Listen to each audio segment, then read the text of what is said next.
I'm Bob Moss, and welcome to my art studio, also known as Nature. We have an incredible project today, and I hope you come to join us. We're going to be making a landscape out of the landscape. You can see here I've made a tree in front of a beautiful sunset on a nice lawn. All you're going to need for this project is some white sturdy paper from a sketchbook, a bottle of Elmer's glue, and whatever treasures you can find in your backyard. Come on, let's get harvesting. I challenge you to find materials from at least 10 different plants. It can be tree bark that can be ground up into a fine dust, needles from a cedar or spruce tree. You can also find dead flowers and seeds from last year that are still hanging on.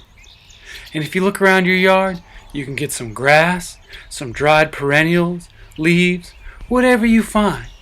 When you get them, harvest them and put them into different bowls, baskets, Tupperware, whatever you have. And make sure you get more than you think you need. Start by taking your white paper and coloring in a background. You can use colored pencils like I did, watercolors, crayons, whatever. I chose to make a beautiful sunset, but you can do a clear blue sky, clouds, whatever you like. Next, crush up some plant materials nice and fine. Crumble them up, pick out all the stems, and get it nice and fine. Then, to make the trunk of your tree, take your Elmer's glue and let it reach for the sun. These happy little branches are so happy to be in your landscape. And once you get that tree just however you want it, you take up some of your dry materials and you sprinkle them on. Just sprinkle it right on. And like a squirrel burying a nut, you just tamp it in there with your paws, and then you call in the winds and blow it all away. And there's your tree. Now I decided that my tree needed another happy little branch reaching up towards the sky, and you can choose to make it however you want. And you sprinkle that material on there, and you push it down. For this one, I used the seeds from a climbing hydrangea. Look at that tree. I think it's time for this tree to get some leaves.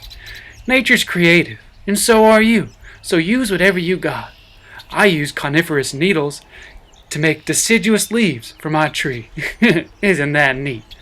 All you need to do is take a little bit of glue, and then you take your leaves and you squish them right in there. The heavier the item, the more glue you want.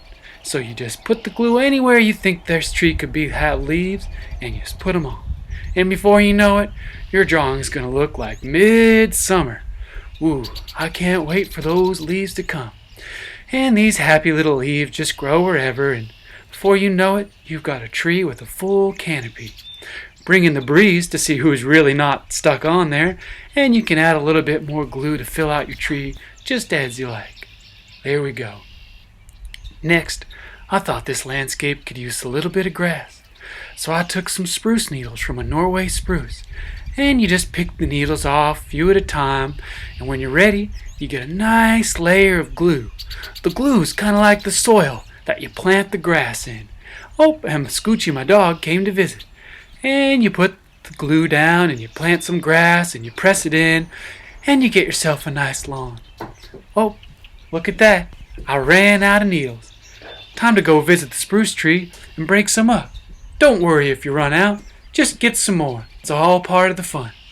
Then you take that glue and you plant the last of the grass. And that's all there is to it. You press it down, make sure it all holds firm, and here we go. A beautiful tree on a beautiful lawn in a beautiful sunset. Wow, nature sure is an inspiration, and my imagination can make anything I want. So can yours. Join us next week when we make a mossy birch glen from moss in birch bark. Until then, we'll see you in the nature.